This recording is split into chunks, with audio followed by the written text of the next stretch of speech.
Just so y'all know, we all know what the greatest Resident Evil game of all time is. Need I say more?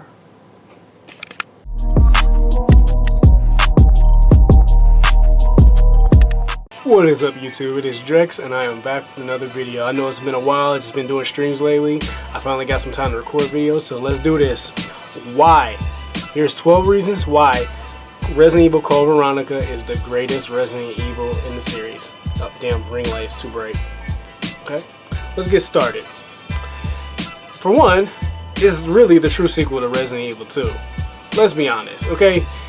Resident Evil 3 is just an expansion to Resident Evil 2. Okay, y'all can be biased and in denial all you want to, but let's be real. The remake even proved it was just an expansion. Not that that's a problem. I mean, I like Resident Evil 3 personally, but let's be real. That's like expansion on, that's DLC on Jill's story. Okay? I know y'all mad, but it's not my fault. Okay? So let's keep going. It was originally a Sega Dreamcast exclusive because, well, I'm a Sega fanboy, so I'm gonna mention it. I don't give a fuck what nobody say. But Resident Evil 2 was supposed to be ported on Sega Saturn, but Capcom wasn't able to do it in time, and the Saturn had flopped anyway. So to make it up to Sega, they gave them a standalone exclusive. Yes, I know, exclusive is the trigger word for a lot of people, and I don't give a fuck. As Sega stayed in the video game console market, it would have took a while for this to be ported on both PlayStation, Nintendo, and Xbox's upcoming consoles. Okay, so no fucks given.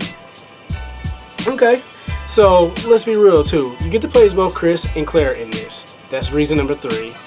I mean, come on, let's be real. What Resident Evil game have you not played as both brother and sister? Claire is an underrated character. People overshadow her for Jill or any other female protagonist in the series, but Claire holds her fucking own, okay? Even that goddamn Ada Wong gets a pass over Claire. Claire is underrated. She's really a tough-ass chick. Her and Rebecca don't really get their damn props like they should. So, keep going. I'm gonna say this too. The Code Veronica, the Code Veronica T virus had better mutations, okay? Come on. When Alexia had did those mutations, that shit was sick. It was actually scared the fuck out of me. They were frightening mutations. All right, it wasn't just like a typical mutation where she got turned into a tyrant. No, she had like vampire kind of aspects.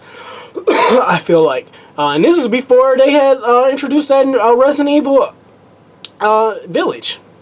But anyway, you could upgrade your weapons. They had like over 15 weapons. Compared to 2 and 3, there was like over 15, or it might have been 15 weapons. I might not be sure. But it was so many upgrades in this game you could do on weapons. Okay, let's be real. No one can deny that. You couldn't lose. It was an excuse if you couldn't lose. Well, it wasn't an excuse, but it was no way you could miss out on not having ammo, depending on which weapons you had. You could not run out of ammo fast in this game. For me personally, I'm just saying. I might be wrong. Y'all can correct me in the comments if you want to. Y'all gonna probably shit on this anyway. I don't care. But it was the first game. Yeah, I'm going out. It was the first Resident Evil game that introduced the first-person view. So if you had that crossbow, if you had that sniper, you were going in first-person mode. Okay, no one wants to admit that. I'll say it. Okay. And let's be real about it too. I want to talk about the antagonists in this story. So before I get started on the Ashford twins, I want to talk more about Wesker. Wesker is one of the most popular, from what I've seen online statistically, or based on polls. Wesker is like at the top of the most popular Resident Evil character. In the series, he's one of the most popular next to Leon. I'm not sure, I don't know, but I'm just gonna say this. This is where you first saw Wesker's character develop. Like you saw how much of an evil bastard he really was compared to Zero and the original. And and this is including the HD remakes as well that came out in the early 2000s. You saw how Wesker really developed. I did not really hate Wesker like that until I played Code Veronica. And I'm sorry to say this, when I hate villains in the game, that means the game and the story is doing a good thing. for me to hate them. I don't hate them just to hate them. I hate them because of how they're, how they developed in the story. And I don't really hate them. This is how I just really felt about Wesker's character. I'm like, wow, you really are an asshole. You're really an evil bastard. But that's just me. But getting on to it, the Astro Twins were better antagonists, to be honest. Okay, Wesker, and I'm throwing them all three of them, and the Wesker Twins. They were better than both Mr. X. They were better than Nemesis. Okay? Let's be real. They were. They were better than any other villains also. Excuse me. They were better than any other villains in Resident Evil 2. Okay? Including that chief. I can't think of his damn name right now to bring the life out of me. But yeah. They were better than that Soviet guy from Soviet Union. I can't think of his name at the moment neither. But, yeah, it was better villains, better antagonists in this story.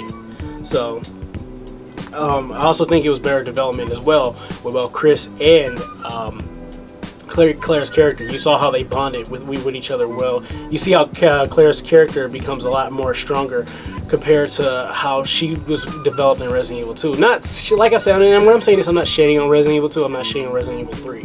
I'm just saying, like, you see Claire's character, you see her become an overall badass.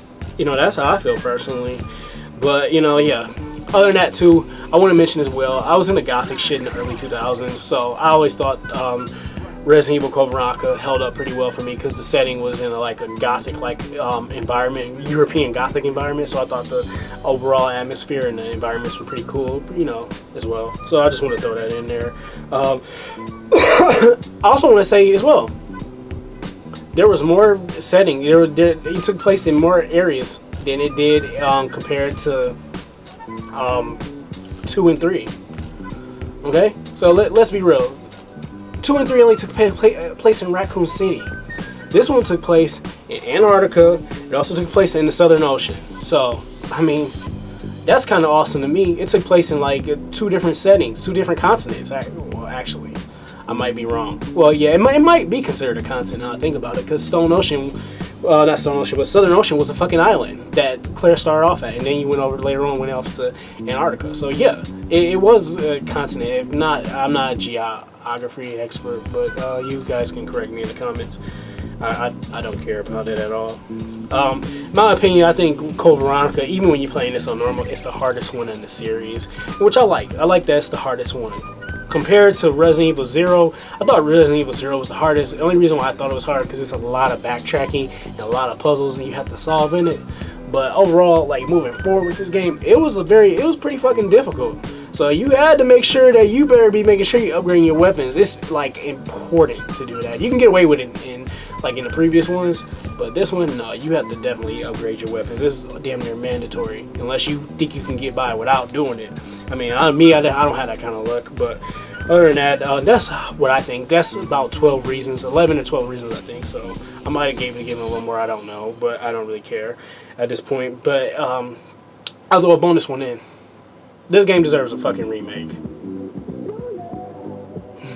So tell me what you think in the comments. But before I end this, I want to give a shout out to a couple of guys. I actually talked to them about this in a previous stream. It was actually 4 I want to mention out. So first off, I want to mention Wavy Cricket, Brotherhood of Nod, TK9, and Afro Gamer Dude. We kind of had a mini conversation about the game, and they inspired me to make this video. Well, I think that Code Veronica is the best one in the series, because I thought about what they said about their favorite not Code Veronica, but what they said about their favorite Resident Evil games. So I said, let me weigh in on it. Let me put out a video. Let's get into it. But other than that, this is Drex, and I'm out. And I hope to make some more content soon.